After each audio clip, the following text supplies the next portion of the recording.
तो हवे सीधो पॉइंट आव्यो फॉस्फरस એટલે કે nitrogen ફેમિલીનો next point phosphorus.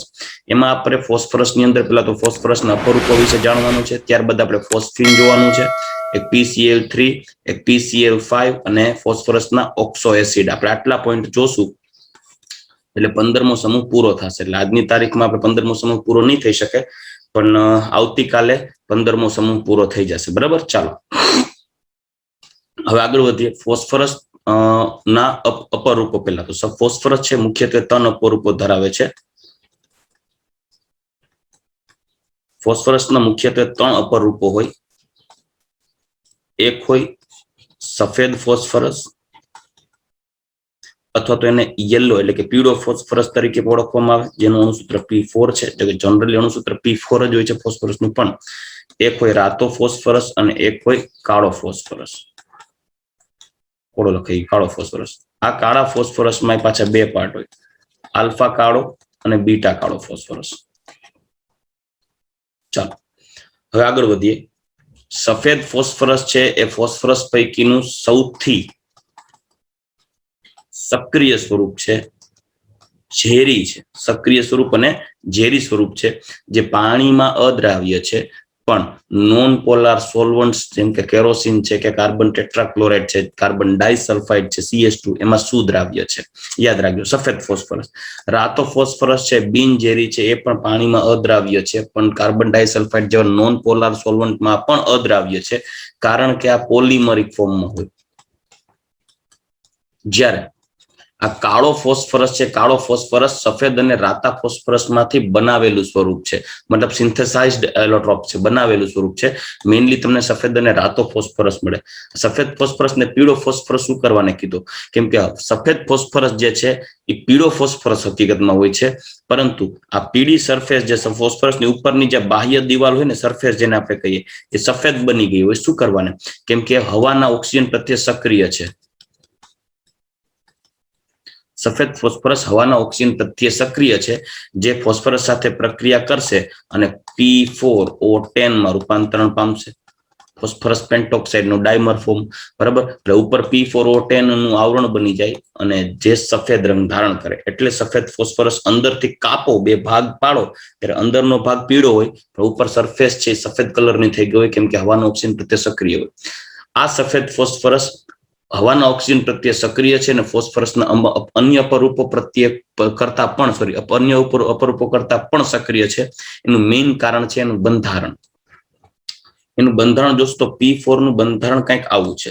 4 phosphorus, જેમાં ઉપરનો અને નીચેનો આ 2 ફોસ્ફરસ તમે જોશો ને, આ 2 ફોસ્ફરસ તેની 3 સંયોજકતા પૂર્ણ થઈ, પરંતુ આ 2 ફોસ્ફરસની 3 સંયોજકતા પૂર્ણ નથી થઈ. પરિણામે આ 2 સીધા ફોસ્ફરસ છે ને એકબીજાથી 60 ડિગ્રીના ખૂણે વળી જાય. આમ વળી અને સામસામે બોન્ડ બનાવે. એટલે આ બંને ફોસ્ફરસ 60 ડિગ્રીના ખૂણે આમ થોડુંક બોન્ડ એંગલ થશે, આમ વળી જશે અને વળીને આ 2 વચ્ચે નવો બોન્ડ બનાવે. એટલે અહીંયા બોન્ડ એંગલ જે વળી જાય ને 60 ડિગ્રીના બોન્ડ એંગલથી બોન્ડ બનાવે. અને એની ઉપર અબંધકારક ઇલેક્ટ્રોન યુગ્મને કારણે આ બોન્ડ એંગલ થતા અબંધકારક ઇલેક્ટ્રોન યુગ્મ ઉપર અપાકર્ષણ બળ થોડુંક વધારે લાગવા માંડે છે, અને પરિણામે આ બંધ ઝડપથી તૂટી જાય અને પરિણામે હવાના ઓક્સિજન પ્રત્યે સફેદ ફોસ્ફરસ સક્રિય છે. ખાસ ધ્યાન રાખજો. ચાલો હવે એના પોઈન્ટને આપણે આગળ વધારીએ. સફેદ ફોસ્ફરસ અનેક અપરૂપો મળી આવે છે, જે અપરૂપોમાં સફેદ, લાલ અને કાળો આ 3 ફોસ્ફરસ છે. સફેદ ફોસ્ફરસની વાત કરીએ. પારભાષક સફેદ મીણ જેવો ઘન પદાર્થ. પારભાષક એટલે કે ટ્રાન્સડ્યુસર ટાઈપનો, જે સેમી ટ્રાન્સમીટર કહેવાય ગયું, ટૂંકમાં પારગમ્ય ટાઈપ, ટૂંકમાં તમને આર પાર દેખાય એવો ભાસ થાય એવું, જેને આપણે ટ્રાન્સડ્યુસર એકચ્યુઅલી કહેવાય. બરાબર, પારભાષક હોય, જેમ કેમ કાચ હોય ને, કે કાચ એમ કેવા હોય કે જેને તમે આર પાર જોતા હોય, કંઈક દેખાય, કંઈક છે એવું ફીલ થાય, કોણ છે એ દેખાય નહીં, એટલે તમને અડધું એવું લાગે કે કોઈ પાછળ છે. એવા કાચ આવતા હોય ને પારભાષક કાચ કહેવાય. જે ઓલમોસ્ટ ડોક્ટરોની કેબિનમાં એવા કાચ હોય, તમે બહારથી દેખાય તો અંદર તમને કોઈ બેઠું એવું લાગે, પણ ડોક્ટર ક્યાં બેઠો, કોણ ક્યાં છે, કેટલા પેશન્ટ છે દેખાય નહીં. એવા ટાઈપનું ટૂંકમાં હોય. તે ઝેરી પાણીમાં અદ્રાવ્ય અને કાર્બન ડાયસલ્ફાઇડમાં સુદ્રાવ્ય છે, તથા અંધારામાં દીપ્ત થાય. દીપ્ત એટલે ગ્લો, ગ્લો એટલે પ્રજ્વલિત, ઝબકારા થવા અંધારામાં. એનું મેઇન કારણ છે તેનું બંધારણ. તે હવામાં ઓક્સિજન સાથે પ્રક્રિયા કરી અને પ્રજ્વલિત થાય, જે રાસાયણિક સંદિગ્ધતિ કહેવાય, મતલબ ફ્લ્યુરોસન્સ જેને કે કેમિકલ ફ્લ્યુરોસન્સ, તે નિષ્ક્રિય વાતાવરણમાં ઉકાળતા NaOH માં દ્રાવ્ય થઈને PH3 બનાવે. યાદ રાખજો, નિષ્ક્રિય વાતાવરણમાં બેઝ સાથે પ્રક્રિયા કરશે અને ડિસ્પ્રપોર્શનેશન રિએક્શન આપશે. ડિસ્પ્રપોર્શનેશન એટલે કે વિસમીકરણની પ્રક્રિયા. ચાલો જોઈએ. P4 છે એ NaOH સાથે પ્રક્રિયા કરશે, વિસમીકરણની પ્રક્રિયા આપે, બનાવે PH3 અને NaH2PO2, સોડિયમ હાઇપોફોસ્ફાઇટ જેને કહેવાય.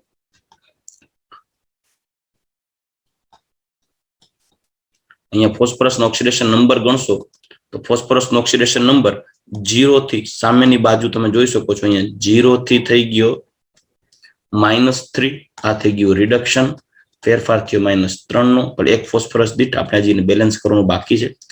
બીજી વાર એકવાર ફોસ્ફરસ લખવો પડે. આ રેડોક્સ પ્રક્રિયા સમીકરણ સંતુલિત કરવાના નિયમો પૈકીનો બીજો નિયમ છે કે જે તત્વો ઓક્સિડેશન કે રિડક્શન પ્રક્રિયામાં ભાગ લેતા હોય માત્ર તેને જ સંતુલિત કરવાના. અને જો વિસમીકરણ હોય, એકના એક તત્વનું ઓક્સિડેશન અને રિડક્શન થતું હોય તો એને 2 વાર લખવાનું, જ્યાં જરૂર જણાય ત્યાં, either in reactant side or product side. આવું કઈ યાદ છે? બે બાજુ 4 વડે ગુણવા પડશે, કેમ કે અહીંયા 4 ફોસ્ફરસ છે તો અહીંયા 4 હોવા જોઈએ. અહીંયા 4 ગુણતા ટોટલ થઈ જશે -12, બરાબર.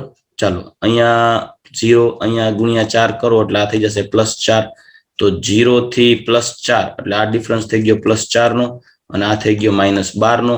બેલેન્સ કરવા માટે તમારે અહીંયા ગુણ્યા 3 કરશો એટલે 4 તેરી 12 થઈ જશે. તો આપણે ગુણ્યા 3 કરી નાખીએ હરક પદુડા થઈને. તો મલ્ટીપ્લાય બાય અહીંયા 3 કરીએ તો અહીંયા 4 તેરી 12 NaOH થઈ જશે. 12 NaOH એને કરવા માટે અહીંયા 12 Na ગુણવા પડે. હવે આપણે ચાર્જ બેલેન્સ તો બેલેન્સ જ છે બે બાજુ. હવે ઓક્સિજન બેલેન્સ કરીએ તો 12 ઓક્સિજન અહીંયા છે, જ્યારે સામેની બાજુ 12 દુ 24 છે, તો અહીંયા 12 H2O બીજા નાખી દઈએ એટલે 1 આ ને 3 આ ટોટલ 4 P4 થઈ જશે. 4 P4 હોય તો સમીકરણ લખીએ તો 4P4 વત્તા 12 NaOH વત્તા 12 H2O, it gives 4PH3 plus 12 NaH2PO2. 4 common કાઢી નાખો એટલે આ પ્રોડક્ટ મળી જશે. 4 કોમન કાઢી નાખીએ એટલે પ્રોડક્ટ મળી ગઈ. જો P4 plus 3 NaOH plus 3 H2O plus PH3 plus 3 NaH2PO2. આ રિએક્શન રેડોક્સ રિએક્શન બેલેન્સ કરીને એની અંદર એક્ઝામ્પલ ક્યારેય જોઈ ગયા છીએ રેડોક્સ ચેપ્ટરમાં, બરાબર. તો સફેદ ફોસ્ફરસ બેઝિક NaOH સાથે પ્રક્રિયા કરી ડિસ્પ્રપોર્શનેશન એટલે કે વિસમીકરણની પ્રક્રિયા આપે, જે ફોસ્ફિન વાયુ બનાવે PH3, જેને ફોસ્ફિન કહેવાય, ફોસ્ફિન ગેસ બનાવે, જે ધૂમ્ર પડદો સ્મોક સ્ક્રીન બનાવવા માટે યુઝફુલ થાય, અને NaH2PO2 એટલે સોડિયમ હાઇપોફોસ્ફાઇટ બનાવે. સોડિયમ હાઇપોફોસ્ફાઇટ કેમ કે H3PO2 આને કહેવાય હાઇપોફોસ્ફરસ એસિડ, એમાંથી H+ કાઢી નાખો તો વધે H2PO2-, કેમ કે મોનોબેઝિક એસિડ હોય તો આને કહેવાય હાઇપોફોસ્ફાઇટ આયન. ચાલો રેડી. તો આ રીતે P4 સફેદ ફોસ્ફરસ છે, સક્રિય છે, જે હવામાં ખુલ્લું રાખતા P4O10 બનાવે, બેઝ સાથે પ્રક્રિયા કરી અને ફોસ્ફિન અને સોડિયમ હાઇપોફોસ્ફાઇટમાં રૂપાંતર થાય. સફેદ ફોસ્ફરસ એટલો સક્રિય હોવાને કારણે તેને પાણીમાં સંગ્રહિત કરવા રાખવામાં આવે, પાણીમાં ડુબાડેલો રાખવામાં આવે. જેમ કે પાણી પ્રત્યે તે અદ્રાવ્ય હોવાથી તે પ્રક્રિયા નહીં કરે. સોડિયમને પાણીમાં ન નખાય, સોડિયમને કેરોસીનમાં રાખવામાં આવે. રેડી, આ ધ્યાન રાખજો. ચાલો નેક્સ્ટ પોઈન્ટ. તો જોઈ શકો છો અહીંયા માત્ર 60 ડિગ્રી, જ્યાં માત્ર 60 ડિગ્રીના ખૂણાઓ છે એટલે 60 ડિગ્રી એંગલ છે બધે ફોસ્ફરસ વચ્ચે, તેવા P4 અણુમાં કોણીય તાણને કારણે સફેદ ફોસ્ફરસ ઓછો સ્થાયી છે. તેથી તે સામાન્ય પરિસ્થિતિઓમાં અન્ય ઘન અવસ્થાઓ કરતા વધુ પ્રતિક્રિયાત્મક છે. અન્ય ઘન અવસ્થાઓ એટલે રાતો ફોસ્ફરસ ને કાળા ફોસ્ફરસ કરતા. હવામાં ઝડપથી આગ પકડીને P4O10 નો સફેદ ઘટ ધુમાડો ઉત્પન્ન કરે છે, મતલબ કે P4O10 બનાવે સફેદ ઘટ ધુમાડો. ચાલો હવે નેક્સ્ટ આગળ વધીએ. સફેદ P4O10 સફેદ ઘટ ધુમાડો ઉત્પન્ન કરી, યાદ રાખજો. હવામાં પ્રક્રિયા કરશે, ફ્લ્યુરોસન્સ રિએક્શન આપશે, ઝબકારા સાથે પ્રક્રિયા કરે. એ પ્રક્રિયા ન કરી લે, ફોસ્ફરસ P4 એકચ્યુઅલ ફોર્મમાં રહે, એના માટે એને પાણીમાં ડુબાડવામાં આવે. ચાલો અહીં પ્રક્રિયા આપી છે P4 + 5H2 it gives P4O10. ચાલો હવે એનો આકાર સમચતુષ્ફલકીય ટાઈપનો તમે જોઈ શકો છો, સમચતુષ્ફલકીય આકાર છે P4 નો. સફેદ ફોસ્ફરસને કેટલાક દિવસો સુધી નિષ્ક્રિય વાતાવરણમાં 573 કેલ્વિન તાપમાને રાખવામાં આવે તો લાલ ફોસ્ફરસ મળે. તો જો સફેદ ફોસ્ફરસમાંથી રાતો ફોસ્ફરસ મળે, સફેદ ફોસ્ફરસમાંથી કાળો ફોસ્ફરસ મળે. કાળો ફોસ્ફરસ મેળવવા માટે અતિ ઊંચા દબાણે 473 કેલ્વિન તાપમાને રૂપાંતરણ કરશું તો કાળો ફોસ્ફરસ મળશે, જે આપણે કાળા ફોસ્ફરસમાં આગળ ડિસ્કશન કરશું. પણ રાતો ફોસ્ફરસ મેળવવા માટે 573 કેલ્વિન તાપમાને નિષ્ક્રિય વાતાવરણમાં લાંબા ઘણા દિવસો સુધી રાખવામાં આવે ત્યારે રાતા ફોસ્ફરસમાં રૂપાંતર થાય. જ્યારે રાતા ફોસ્ફરસને ઊંચા તાપમાને ગરમ કરવામાં આવે ત્યારે તે કાળા ફોસ્ફરસની અવસ્થાઓની શ્રેણી બને. જો રાતામાંથી કાળો બને પણ સફેદમાંથી પણ કાળો બને છે, એ આપણે નેક્સ્ટ પોઈન્ટમાં ડિસ્કસ કરશું. લાલ ફોસ્ફરસ લોખંડ જેવો રાખોડી ચળકાટ ધરાવે, વાસવિહીન, બિનઝેરી, પાણી અને કાર્બન ડાયસલ્ફાઇડમાં અદ્રાવ્ય, કેમ કે તે પોલિમરિક ફોર્મમાં. શું કરવાનું તો કે અહીંયા તમે જોઈ શકો છો, ફોસ્ફરસ સફેદ ફોસ્ફરસ હોય એના જે વળેલા બંધો હોય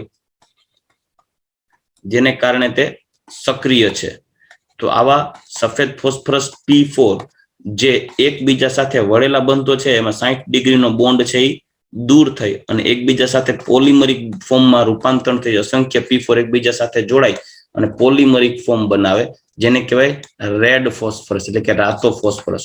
ઓલમોસ્ટ જોજો તમે કોઈ પણ રિએક્શનમાં જોશો તો કેટાલિસ્ટ તરીકે રેડ ફોસ્ફરસની હાજરી એવું લખેલું હોય. ઓર્ગેનિકમાં આપણે જોઈ ગયા રિડક્શન પ્રોસેસમાં કાર્બોનિલના રિડક્શનથી આલ્કેન મેળવવાની રીત, આલ્કોહોલના રિડક્શન, પ્રાથમિક આલ્કોહોલના રિડક્શનથી આલ્કેન મેળવવાની રીત અને કાર્બોક્સિલિક એસિડના રિડક્શનથી આલ્કેન મેળવવાની રીતમાં લાલ ફોસ્ફરસની હાજરીમાં હાઇડ્રોજન આયોડાઇડ ઉમેરતા હતા. યાદ આવે છે કઈ? અને બાયોમોલેક્યુલ ફેક્ટરમાં એ રિએક્શન જોઈ છે, જોઈ આપણે ક્યારે બાયોમોલેક્યુલમાં લે નથી, બાયોમોલેક્યુલમાં નથી ભણ્યા એમ. આવી છે બાયોમોલેક્યુલમાં ગ્લુકોઝનું અચક્રીય બંધારણ સાબિત કરવામાં રિડક્શન લાલ ફોસ્ફરસની હાજરીમાં. જાવ ને હવે તું જાને વાંદરી, મને કેશો તે જાવ ને હવે તું જાને. પણ તમારું કરવાનું જેવું હોય કે ફાકા મારો કે ખાતું બોલો, ઈ તમારે પકડવાનું હોય. હું ફાકા મારું ખાચું બોલું, હું તો ગાંડો હું તો ગમે કરું, હું તો મારા મનનો મોરલો ગમે અહીંયા ટેહું કરું, તમારે જોવાનું હોય. પણ એટલે આ હાચા. તો આવી રીતે રાતો ફોસ્ફરસ બને જે કેમિકલી ઇનર્ટ થઈ જાય, કેમ કે પોલિમરિક બૃહદ અણુ હોય એને કારણે રાતા ફોસ્ફરસની પ્રેઝન્સમાં જ almost as a catalyst use થઈને પ્રક્રિયા કરે, કેમ કે રાસાયણિક દ્રષ્ટિએ નિષ્ક્રિય અને બિનઝેરી છે. રેડી? તો રાતો ફોસ્ફરસ રાસાયણિક દ્રષ્ટિએ સફેદ ફોસ્ફરસ કરતા ઘણો ઓછો પ્રતિક્રિયાત્મક છે. તે અંધારામાં દીપ્ત પામતો નથી. રેડી? તે પોલિમરિક છે અને આકૃતિમાં દર્શાવ્યા મુજબ ચતુષ્ફલકીય P4 અણુ એકબીજા સાથે જોયું મેં આપણે જોયા, ચતુષ્ફલકીય P4 અણુ એકબીજા સાથે પોલિમરિક ફોર્મમાં જોડાય છે અને લાંબી શૃંખલા બનાવે અને બૃહદ અણુ રચના થાય, જે શૃંખલામય સ્વરૂપ છે એને રાતો ફોસ્ફરસ કહીએ. ચાલો હવે 4 તમને અપરૂપ આપ્યા છે. અહીંયા સફેદ ફોસ્ફરસ છે પણ અંદરનો ભાગ તમે જોઈ શકો છો, આ યલો દેખાય છે, બરાબર? જેને ન દેખાતું હોય હા પાડી દેજો, બાકી દેખાય તો છે પીળું અંદરથી દેખાય છે ને? હા હા એમ. અહીંયા રેડ ફોસ્ફરસ છે અને એના બે અપરૂપો છે સલ્ફરના, સોરી ફોસ્ફરસના, કાળા ફોસ્ફરસમાં બે અપરૂપો છે, આલ્ફા કાળો અને બીટા કાળો. હવે લાલ ફોસ્ફરસ, લાલ ફોસ્ફરસ હોય, દાખલા તરીકે સફેદ ફોસ્ફરસની વાત કરીએ. પેલા સફેદ ફોસ્ફરસ હોય એને તમે 573 કેલ્વિન તાપમાને 573 કેલ્વિન તાપમાને નિષ્ક્રિય વાતાવરણની હાજરીમાં ઘણા દિવસો સુધી પ્રક્રિયા કરવામાં આવે ત્યારે રાતો ફોસ્ફરસ બને. અને જોજો અહીંયાથી સફેદ ફોસ્ફરસમાંથી કાળો ફોસ્ફરસ બને. રાતો ફોસ્ફરસ બનાવવા માટે તમારે એને 873 કેલ્વિન તાપમાને ગરમ કરો ત્યારે આલ્ફા કાળો ફોસ્ફરસ બને અને 473 કેલ્વિન તાપમાને તમે ગરમ કરશો ઊંચા દબાણે ત્યારે બીટા કાળો ફોસ્ફરસ બને. બરાબર? આ ખાસ ધ્યાનમાં રાખો. તો જોશો જ્યારે બંધ નળીમાં લાલ ફોસ્ફરસને 803 કેલ્વિન તાપમાને ગરમ કરવામાં આવે ત્યારે આલ્ફા કાળો બને. તેને હવામાં ઉર્ધ્વપાતિત કરી શકાય, એટલે કે સબ્લિમેશન થઈ શકે. તેના સ્ફટિકો અપારદર્શક મોનોક્લિનિક અને રોમ્બોહેડ્રલ હોય છે. આ મોનોક્લિનિક અને રોમ્બોહેડ્રલ સ્ફટિકોના નામ તમે જોજો ચેપ્ટર નંબર 16 રોજિંદા જીવનમાં રસાયણ વિજ્ઞાનમાં જોઈ ગયા. ના નથી જોઈ ગયા એવું ક્યાંય? તો ક્યાં આવા નામ આવ્યા? રોમ્બોહેડ્રલ, મોનોક્લિનિક, પેલા ચેપ્ટરમાં ઘન અવસ્થામાં. ઘન અવસ્થા. મને એમ કે પેલું ચેપ્ટર જે છે રોજિંદા જીવનમાં રસાયણ વિજ્ઞાન.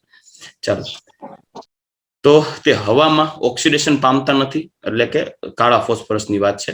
સફેદ ફોસ્ફરસને 473 કેલ્વિન તાપમાને ઊંચા દબાણે ગરમ કરીને બીટા કાળો ફોસ્ફરસ બનાવવામાં આવે છે. હવામાં 673 કેલ્વિન તાપમાન સુધી બળતોય નથી. બરાબર, એટલે આને કોઈ પણ પ્રકારની બળતરા નથી, એટલે કે કાળા ફોસ્ફરસને 673 કેલ્વિન તાપમાન સુધી તે બળતો નથી, એટલે કે દહન પામતો નથી, એટલે કે એ પણ રાસાયણિક દ્રષ્ટિએ ઓછો સક્રિય છે. ચાલો, ફોસ્ફરસ યુક્ત સંયોજનોમાં સૌથી પહેલા આજે આપણે લઈએ phosphine gas, PH3 phosphine gas. બરાબર, બહુ સિમ્પલ પોઈન્ટ છે. ફોસ્ફરસના સંયોજનો બહુ સરળ છે. ફોસ્ફિન ગેસ તમારે બનાવવો હોય તો પહેલી વસ્તુ, ફોસ્ફિન છે એ હવા કરતા ટૂંકમાં ઘાટો, એટલે ઘટ સફેદ રંગનો ગેસ છે, વાયુ છે. સડેલી માછલી જેવી વાસ આવે,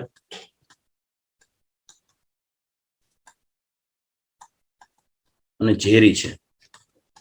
તમે એને સ્મેલ લેશો એટલે સફોકેશન થાય, અતિશય ઉધરસ ચાલુ થઈ જાય, અત્યંત દુર્ગંધદાયક છે. જેનો ઉપયોગ સ્મોગ સ્ક્રીન, એટલે કે ધૂમ્ર પડદો ઉત્પન્ન કરવામાં થાય. ઓલમોસ્ટ મૂવીઝની અંદર, પિક્ચરની અંદર તમે જોયું હોય કે ભાઈ સૈનિકો લડતા હોય, બોર્ડર પિક્ચરની અંદર તમે જોશો તો બોર્ડર પિક્ચરમાં પાકિસ્તાનીઓ જ્યારે લડવા આવે છે ત્યારે ઇન્ડિયન આર્મી હોય, અક્ષય ખન્ના છે, એમ બાજતો હેઠ રડીને પાકિસ્તાનીઓ તરફ વયો જાય, તો સની દેઓલ એને લેવા જાય ત્યારે કવરિંગ ફાયર આપો એવું કે એમ કરીને પેલું ધડાધડી બોલાવે, મુફતમાં ટૂંકમાં ગોળીઓ ફોડે ને એક સુરસુરીઓ બોમ્બ ઘા કરે, એટલે એમાંથી ધુવાડો નીકળે. ધુમાડામાં કોઈને કઈ દેખાય જ નહીં. બરાબર, ત્યારે પોતે જઈને એને લઈ આવે. બરાબર, તો સ્મોગ સ્ક્રીન ડેવલપ થાય. એટલો ઘાટો સવારના પરમાં અત્યંત ઝાકળ ઉત્પન્ન થઈ જાય ને ત્યારે સામે કોણ ઊભું છે, સામેથી વાહન આવે એ દેખાય જ નહીં, એટલે સ્મોગ સ્ક્રીન થઈ ગઈ, પડદો થઈ ગયો. સ્મોગ સ્ક્રીન બનાવવા માટે યુઝ થાય. બીજો યુઝ છે એનો, અને છે હોલ્મ સિગ્નલ આપવા માટે. હોલ્મ સિગ્નલમાં કેલ્શિયમ ફોસ્ફાઇડ ની પ્રક્રિયા પાણી સાથે થાય ને, હોલ્મ સિગ્નલમાં એક હોલ્મ સિગ્નલમાં આવે.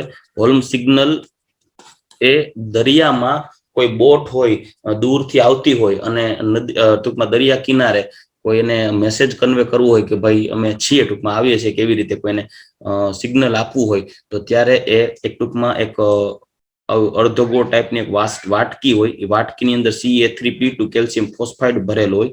આ કેલ્શિયમ ફોસ્ફાઇડની પાણી સાથે પ્રક્રિયા કરવામાં આવે, અને પાણી સાથે પ્રક્રિયા કરવામાં આવે ત્યારે ફોસ્ફાઇડમાંથી ફોસ્ફિન ગેસ ઉત્પન્ન થાય છે, અને એના દહનથી ટૂંકમાં ઝબકારો, લાલ ઝબકારો થાય, એને આધારે મેસેજ કન્વે થાય. એ હવે તો જો કે બહુ નથી વપરાતું, હવે તો હજી બધી આધુનિક ટેકનિક્સ આવી ગઈ, પણ એને હોલ્મ સિગ્નલ તરીકે ઓળખવામાં આવે, જેના આપણે ઉપયોગમાં આપણે આગળ ડિસ્કશન કરશું.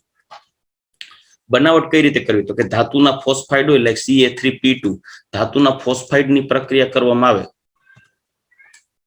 ક્યાં જવું છે આને પણ, આ હવે તન્વી જેવું ઉતાવળું બહુ. ચાલો, Ca3P2 એનું જળ વિભાજન કરવામાં આવે તો CaOH ટ્વાઇસ બને. 3 મોલ લેશું તો અહીંયા ઇસ્કીટો પ્યુસ કેસે ટૂંકમાં એક્સચેન્જ કરી દઈએ. Ca3P2 એટલે Ca+2 હોય, P-3 હોય, તો 3 એટલે 3 દુ 6, એટલે અહીંયા 6H2O જોશે, 2 moles of PH3 phosphine gas બને.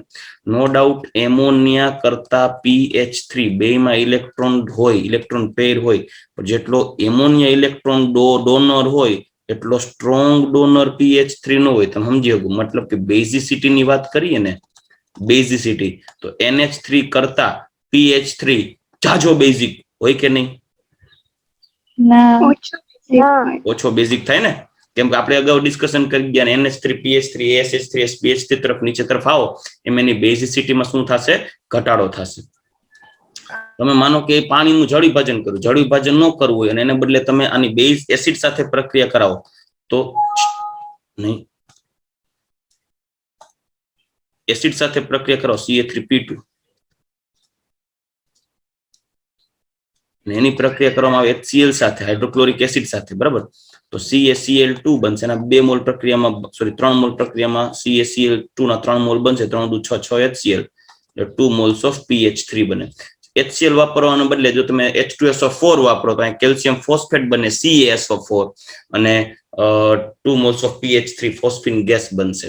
હજી એક ફોસ્ફિનની બનાવટ આપણે આગળની પીપીટીમાં જોઈ ગયા અહીંયા જ. બરાબર. સફેદ ફોસ્ફરસનો ગુણધર્મ છે સફેદ ફોસ્ફરસ NaOH સાથે પ્રક્રિયા કરી વિસમીકરણની પ્રક્રિયા દ્વારા ફોસ્ફિન અને સોડિયમ હાઇપોફોસ્ફાઇટ બનાવે છે. અહીંયા પ્રક્રિયા જોઈ શકો છો.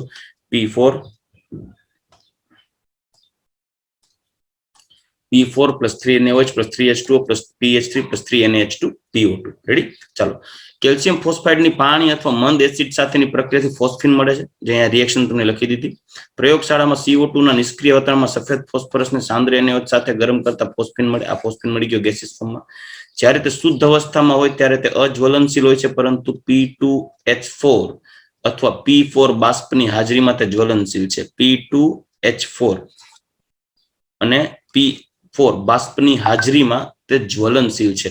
આ P2H4 જો NH3 હોય તો N2H4 બને, ખબર, હાઇડ્રેઝિન N2H4, એને બદલે PH3 ને બદલે P2H4 એની હાજરીમાં જે જ્વલનશીલ હોય છે, ટૂંકમાં ઇમ્પ્યોર PH3 જેને કહેવાય. અશુદ્ધિઓમાંથી શુદ્ધ કરવા માટે તેને હાઇડ્રોજન આયોડાઇડમાં અવશોષિત કરવામાં આવે, જેથી ફોસ્ફોનિયમ આયોડાઇડ બને છે, જેથી KOH સાથે પ્રક્રિયા કરવાથી પુનઃ ફોસ્ફિન મળે. શું કરવાને ફોસ્ફોનિયમ આયોડાઇડ મળે એની ચર્ચા કરીએ. ફોસ્ફિન છે એ સ્વભાવે PH3 છે ને સ્વભાવે બેઝિક છે, કમ્પેરેટિવલી એમોનિયા કરતા ઓછો બેઝિક પણ છે બેઝ. જે એસિડ સાથે પ્રક્રિયા કરે, હાઇડ્રોજન આયોડાઇડ સાથે પ્રક્રિયા કરશે તો બને PH4I, ફોસ્ફોનિયમ આયોડાઇડ. હવે એ બની ગયો એક ટાઈપનો સોલ્ટ. હવે એની તમે જો KOH સાથે પ્રક્રિયા કરાવો, KOH, તો પ્રક્રિયાથી પાછો Ki છૂટો પડે અને PH4OH બને, ફોસ્ફોનિયમ હાઇડ્રોક્સાઇડ, જે વિઘટન પામી અને PH3 અને H2O બને. આ H2O દૂર થઈ જાય. સમજાઈ ગયું? આ રીતે પ્યોર ફોસ્ફિન મળે. જ્યારે અહીંયા તો ઇમ્પ્યોર ફોસ્ફિન, જે ફોસ્ફોનિયમ આયોડાઇડમાં રૂપાંતર થયું, કેમ કે એનો બેઝિક ગુણધર્મ છે. ચાલો, ક્લિયર? Next point. તે સડેલી માછલી જેવી તીવ્ર વાસવાળો રંગવિહીન અને અતિ ઝેરી વાયુ છે. તે HNO3Cl2Br2 જેવા ઓક્સિડેશન કર્તાઓની બાષ્પની અલ્પ માત્રા સંપર્કમાં આવવાથી વિસ્ફોટિત થાય, મતલબ ત્વરિત સળગે, વિસ્ફોટ આપે. બરાબર. તે પાણીમાં અલ્પ પ્રમાણમાં દ્રાવ્ય છે. ફોસ્ફિનનું પાણીમાં દ્રાવણ પ્રકાશની હાજરીમાં લાલ ફોસ્ફરસ અને હાઇડ્રોજન આયોડાઇડ આપે છે.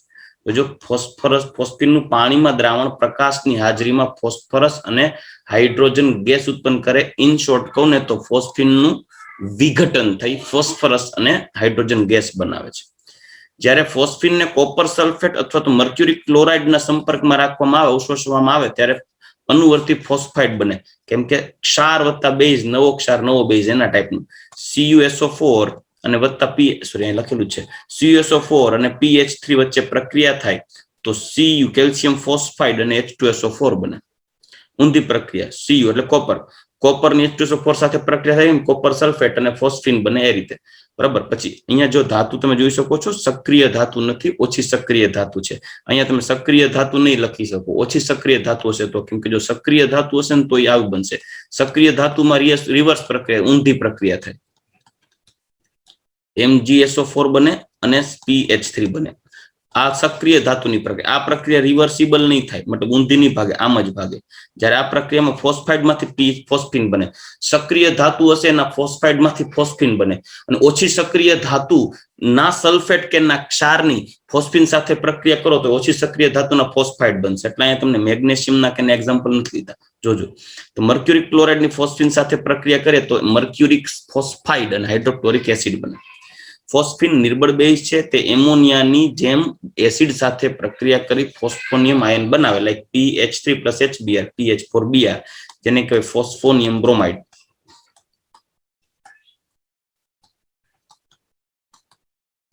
ચાલો, ક્લિયર?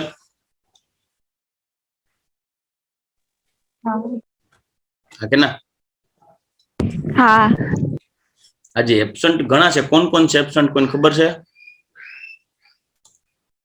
અરે સર, હું ને મંતોષા બે ભેગા છીએ. એનો ફોન ખરાબ થઈ ગયો છે ને એટલે. તોય એબ્સન્ટ છે. હું ને સંધ્યા ભેગા છીએ. કોણ? હું, તન્વીન, સંધ્યા ભેગા હે. બરાબર. ભેગા માંડ્યા હે થવા, થાય સાચું. અરે એવું નથી. હા, જેવું હોય એવું હાલ ને. પણ ના હું તમને વાર્તા કહીશ, વાંધો નહીં, હાલો. માર ભાઈ વાર્તા રે વાર્તા, બાબો ડોર ચારતા, આપણે કઈ ધંધો નથી કરવો. એક તો તું રે ગોગડી, હું કઈ સમજુ નહીં. ચાલ, ફોસ્ફિન ના સ્વયંસ્ફુરિત દહનનો તકનીકી રીતે ઉપયોગ કરી, ટેકનિકલી એનો યુઝ કરી હોલ્મ સિગ્નલો બનાવવામાં આવે, જેમાં કેલ્શિયમ કાર્બાઇડ અને કેલ્શિયમ ફોસ્ફાઇડના પાત્રોને છિદ્રિત કરીને સમુદ્રમાં ફેંકવામાં આવે છે. એટલે આવી રીતે વિસ્ફોટ થાય, રેડ ફિલ્મ ડેવલપ થાય. કેલ્શિયમ કાર્બાઇડ અને કેલ્શિયમ ફોસ્ફાઇડ CaCe2 અને Ca3P2 એની પ્રક્રિયા કરવામાં આવે છે પાણી સાથે. એટલે સંપર્કમાં રાખો, પાણી સાથે સંપર્કમાં આવે ને ત્યારે CaOH ટ્વાઇસ બની જાય, એક બને C2H2 એટલે કે acetylene gas, C2H2 acetylene gas plus બને PH3. આ બેની હાજરીને કારણે હવાના ઓક્સિજનની હાજરીમાં પ્રક્રિયા થઈને વિસ્ફોટક પ્રક્રિયા આવે અને આવો ઝબકારા સાથે રેડ કલર, ટૂંકમાં રાત્રિના સમયમાં હોલ્મ સિગ્નલનો યુઝ કરવામાં આવે. એટલે ત્યાં ઝબકારો થાય દરિયામાં, એટલે આપણે દરિયા કાંઠે આટો મારવા ગયા હોય તો કે દરિયામાં ભૂત થાય છે, પણ ત્યાં રહેતા હોય ને ખબર હોય કોક આવે છે. જ્યારે તેમાંથી ઉત્પન્ન થતો વાયુ સળગે ત્યારે સિગ્નલ તરીકે કાર્ય કરે છે, તથા તે ધૂમ્ર પડદા તરીકે પણ ઉપયોગી છે. જેમ મેં તમને કીધું સ્મોક સ્ક્રીન, ધૂમ્ર પડદા તરીકે પણ ફોસ્ફિન વાયુનો ઉપયોગ થાય છે. ચાલો, રેડી? ક્લિયર? ક્લિયર. હા હા ધનવી, જો આ બોટમાં તને બોલાવે, જો હા, ભલે બોલાવે. જવું નથી?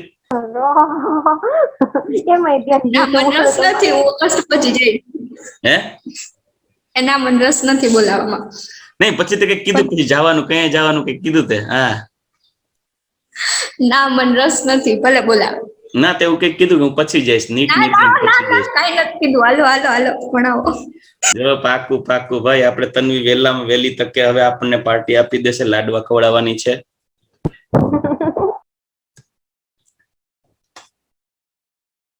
જલપા, એવું નથી, આપણે તન્વી ન જવું, તારે જવું તો છૂટ છે. બટેકાની લેતી જાજે ખાલી. ધરાઈ જાય, મારે જવાની ઉતાવળ નથી, વધારે નથી હોય. ચાલો, ફોસ્ફરસના હેલાઇડમાં આપણે બે ટાઈપના હેલાઇડ જોવાના છે, PX3 અને PX5.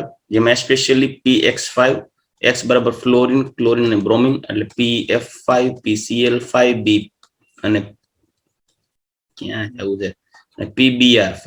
એમાં ક્રમશઃ તમે F5 થી BR5 તરફ જાઓ ને એમ સ્ટેબિલિટી ઘટતી જાય, PI5 પોસિબલ જ નથી. જ્યારે PCl, FCl, BRI આ થઈ શકે, જેમાં PI3 ની સ્ટેબિલિટી સૌથી ઓછી હોય. પણ ટૂંકમાં બે ટાઈપના હેલાઇડ બનાવે, PX3 અને PX5. પણ યાદ રાખીએ, ફોસ્ફરસના ટ્રાયહેલાઇડ કરતા પેન્ટા હેલાઇડમાં કોવેલેન્ટ પ્રોપર્ટી વધુ હોય છે. કોવેલેન્ટ પ્રોપર્ટી વધુ હોય, જેમાં PCl5 જ્યારે ઘન સ્વરૂપે હોય, એકચ્યુઅલી એના બે સ્વરૂપ હોય છે, બે સ્વરૂપ હોય છે. એક એ હોય sp3 ડિહાઇબ્રિડ, જેનો આકાર થાય PCl5 નો Cl Cl Cl Cl Cl, જેને હું કહેશું આપણે ત્રિકોણીય ફાટો ડાચામાંથી પિરામિડલ. હા, ટ્રાઇગોનલ બાયપિરામિડલ.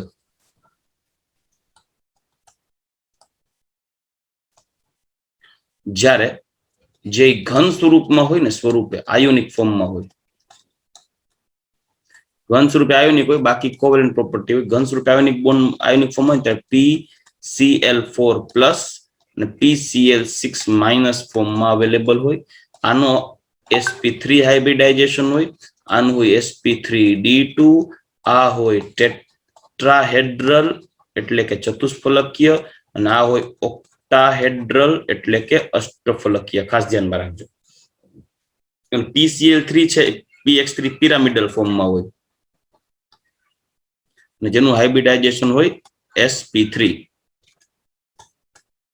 ચાલો, તો સૌથી પહેલા આપણે PX3 એટલે PCl3 આપણે જોવાનું છે, જે ફોસ્ફરસની ક્લોરીન સાથે અલ્પ પ્રમાણમાં, વધુ પ્રમાણમાં ક્લોરીન સાથે પ્રક્રિયા કરશો તો PCl5 થઈ જશે.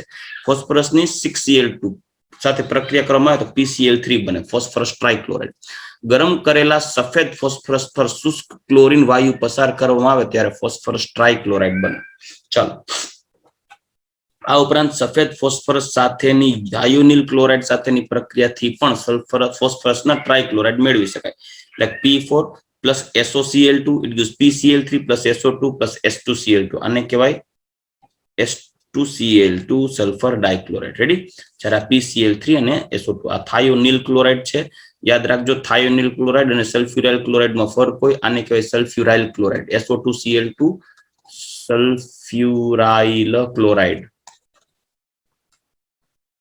આને કહેવાય થાયોનિલ ક્લોરાઇડ.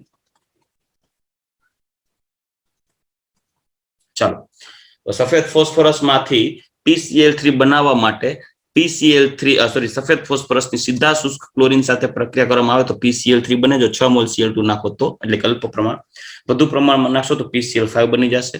અને થાયોનિલ ક્લોરાઇડ સાથે જો ફોસ્ફરસની પ્રક્રિયા કરવામાં આવે તો PCl3 બનશે. ચાલો નેક્સ્ટ, એના પછી આગળ વધીએ. એના ગુણધર્મો. તો પેલા બંધારણ જોઈએ તો તમને કીધું એમ કે પિરામિડલ આકાર ધરાવે છે. sp3 હાઇબ્રિડાઇઝેશન, એનું હાઇબ્રિડાઇઝેશન sp3 છે. તે રંગવિહીન તેલી પ્રવાહી અને ભેજની હાજરીમાં જળ વિભાજન પામે. જળ વિભાજન પામીને શું બનાવશે? H3PO3, કેમ કે આ ફોસ્ફરસનો ઓક્સિડેશન નંબર હોય +3 અને અહીંયા ફોસ્ફરસનો ઓક્સિડેશન નંબર થઈ જશે +3. જો PCl3 3 moles of H2O, it gives H3PO3 અને 3 moles of HCl. જો યાદ રાખજો, આ જે ગુણધર્મ છે ને એ આ જે સિક્વન્સ આપણે PCl3 માં જોઈ છે એવી જ સિક્વન્સ આપણે PCl5 માં પણ જોવા મળશે. બેયમાં ગુણધર્મોમાં સામ્યતા છે. શું છે? PCl3 હોય તોય ભલે, PCl5 હોય તોય ભલે, બંને OH સમૂહ ધરાવતા સંયોજનો સાથે પ્રક્રિયા કરી તેનું ક્લોરિનેશન કરે. એટલે ક્લોરિનેટિંગ એજન્ટ તરીકે વર્તે. લાઈક આલ્કોહોલના રાસાયણિક ગુણધર્મમાં આ પ્રક્રિયા જોઈ ગયા અને હેલો આલ્કેનની બનાવટમાં આ પ્રક્રિયા જોઈ ગયા. તમને યાદ નહીં હોય આવું ક્યાંય? યાદ છે? હા, તો વાંધો નહીં. RC double bond OH carboxylic એસિડમાં આવું જોઈ ગયા. PCl3 સાથે પ્રક્રિયા કરવાના 2 મોલ લઈ લેશો એટલે RCl બનશે. સોરી, 3 મોલ, 2 કહેવાય ગયું. 3 મોલ લેશો અને બનશે H3PO3. અહીંયા PCl3 નાખશો એટલે અહીંયા બનશે RCOCl ના 3 મોલ અને વત્તા H3PO3. યાદ આવ્યું આવું? તો તે OH સમૂહ ધરાવતા કાર્બનિક સંયોજનો જેવા કે એસિટિક એસિડ અને ઇથેનોલ સાથે પ્રક્રિયા કરી તેને અનુવર્તી એસિડ ક્લોરાઇડ કે આલ્કાઇલ હેલાઇડ બનાવે. તે બંધારણમાં દર્શાવ્યા મુજબ પિરામિડલ આકાર ધરાવે છે, જેમાં ફોસ્ફરસ sp3 સંકરણ ધરાવે છે. ચાલો, ક્લિયર? હવે લાસ્ટ પોઈન્ટ જોઈ લઈએ. PCl5 પેન્ટાક્લોરાઇડ PCl5 એની બનાવટ PCl3 જેવી જ છે. ખાલી એક જ ફરક છે અહીંયા. આમાં છે સલ્ફ્યુરાઇલ ક્લોરાઇડ, જે મેં તમને અગાઉ જ કીધું. કેમ થયું? દેખાય છે બધાને? અવાજ આવે છે? મને હું કાનો દેખાવ? તમે અમને નથી દેખાતા. રોજીને તો સ્ક્રીન ઉપર કઈ નથી દેખાતું. કોઈ વાંધો નહીં, આવશે બધું આવશે. ધીરજના ફળ મીઠા હોય. ક્યાં પહોંચી ગયા પણ? ચાલો, એ ક્યાં ગયું? આવશે, 2 મિનિટ સમજો.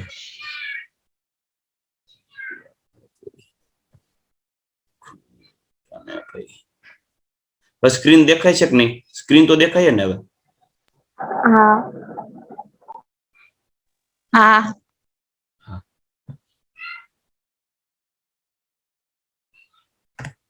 મજૂરી વાળું કામ છે આ બધું યાર.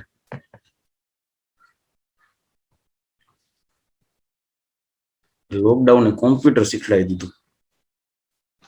ચાલો, PCl5 ફોસ્ફરસ પેન્ટા ક્લોરાઇડ તરફ આગળ વધીએ. એની બનાવટ માટે સફેદ ફોસ્ફરસ અને સફેદ ફોસ્ફરસની પ્રક્રિયા કરવાની છે. P4 જોજો, 6Cl2 વાપરો તો PCl3 મળશે. અને જો 6 તેરી 18 4 મોલ્સ ઓફ 4 તેરી 12 6 દુ 12, બરાબર. અને 10Cl2 વાપરશો તો 4 મોલ્સ ઓફ PCl5 મળશે, ફોસ્ફરસ પેન્ટાક્લોરાઇડ. બીજું, P4 ની પ્રક્રિયા જો SOCl2 સાથે કરાવશો તો PCl3 SO2 અને H2Cl2 બને, બરાબર. જ્યારે તમે સલ્ફ્યુરાઇલ ક્લોરાઇડ સાથે પ્રક્રિયા કરાવો SO2Cl2 તો 4 મોલ્સ ઓફ PCl5, 5 દુ ને 10, 5 ચોક 20, 10 દુ 20, એટલે અહીંયા 10 મોલ્સ ઓફ SO2 પ્રોડ્યુસ થશે. ખાસ ધ્યાન રાખજો, ભૂલ ન ખાતા. SO2Cl2 થાયોનિલ ક્લોરાઇડ સફેદ ફોસ્ફરસ સાથે પ્રક્રિયા કરાવશો તો પ્રક્રિયાથી PCl5 મળશે, પણ PCl3 મળશે, પણ સલ્ફ્યુરાઇલ ક્લોરાઇડ સાથે પ્રક્રિયા કરાવશો તો PCl5 મળશે. ચાલો ગુણધર્મની વાત કરીએ તો PCl5 પીળાશ પડતો સફેદ પાવડર છે જે ભેજવાળી હવામાં POCl3 માં જળ વિભાજન પામે. એટલે આપણે હવે એની જળ વિભાજન પ્રક્રિયા જોવી પડશે. જળ વિભાજન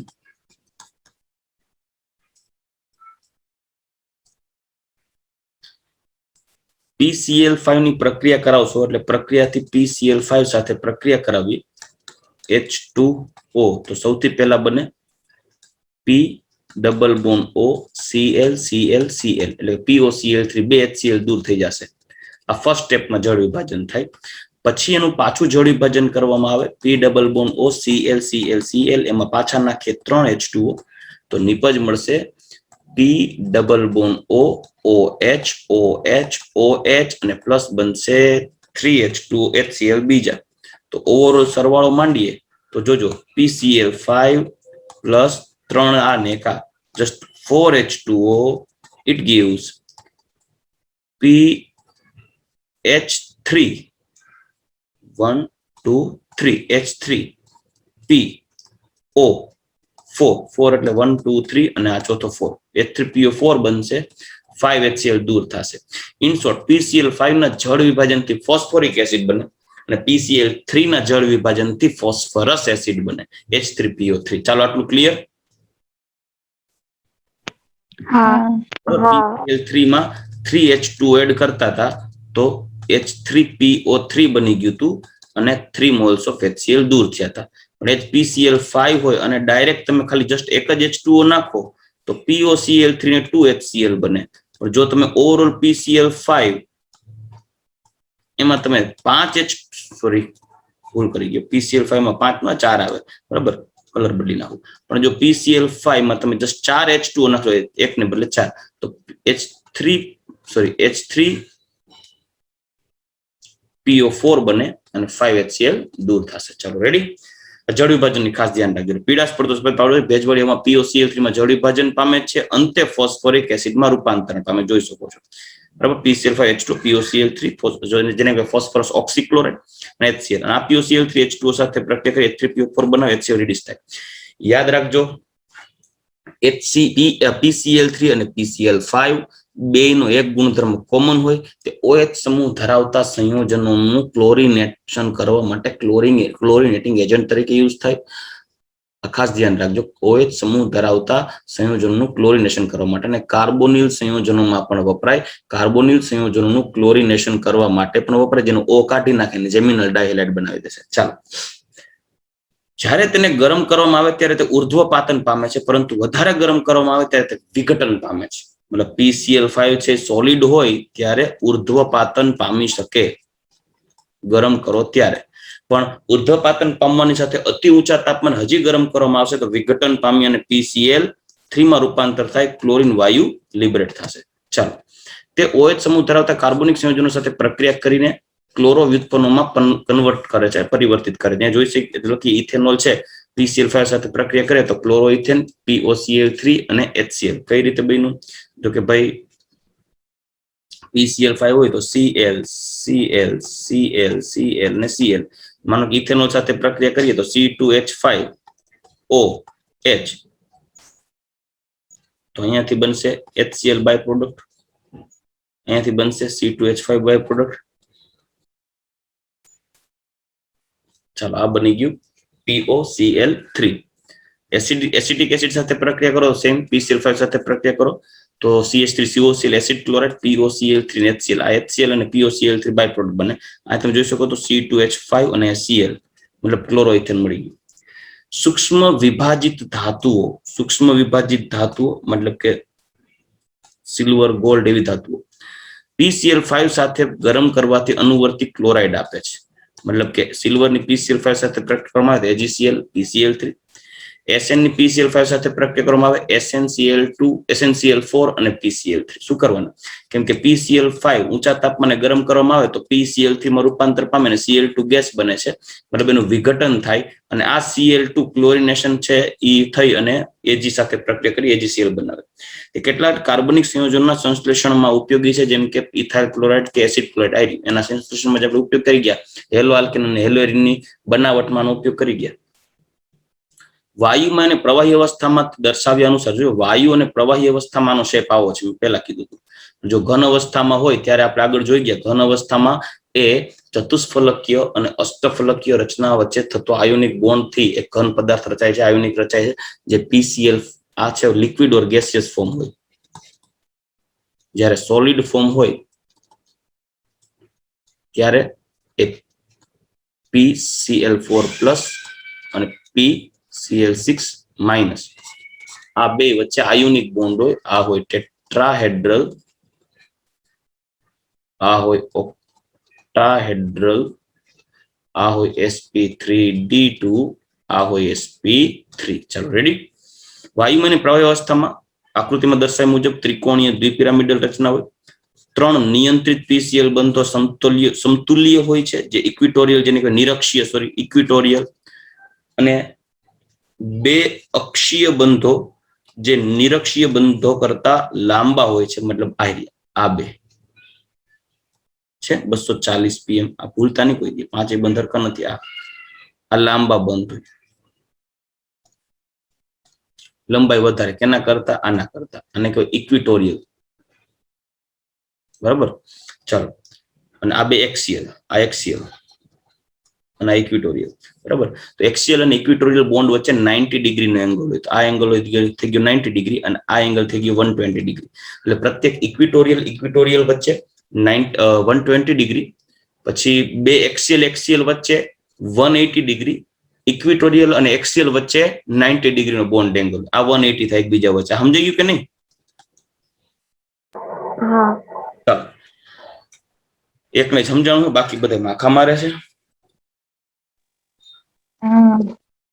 બીજાને સમજાણું. હા. આમ થવાનું કારણ એ છે, હા બસ હવે સમજાઈ ગયું, મને સમજાઈ ગયું. આમ થવાનું કારણ એ છે કે નિરક્ષીય બંધ યુગ્મ કરતા અક્ષીય બંધ યુગ્મ વધુ અપાકર્ષણ ધરાવે અનુભવે છે. મતલબ આ ઇલેક્ટ્રોન યુગ્મ આ ત્રણેય દ્વારા વધુ અપાકર્ષણ બળ અનુભવતા હોય. અક્ષીય નિરક્ષીય એટલે ઇક્વિટોરિયલ ના ઇલેક્ટ્રોન યુગ્મો દ્વારા એક્સિયલ ઇલેક્ટ્રોન યુગ્મો ઉપર વધુ અપાકર્ષણ બળ લાગુ પડવાને કારણે બે જે એક્સિયલ છે એમાં બોન્ડ લેન્થ થોડુંક વધી જાય, બરાબર. ચાલો નેક્સ્ટ, એના પછી પૂરું થયું. અહીંયા સુધી ટૂંકમાં PCl5 જોઈ ગયા. હવે પછીના જે પોઈન્ટ છે ને એ ઓક્સો એસિડના છે.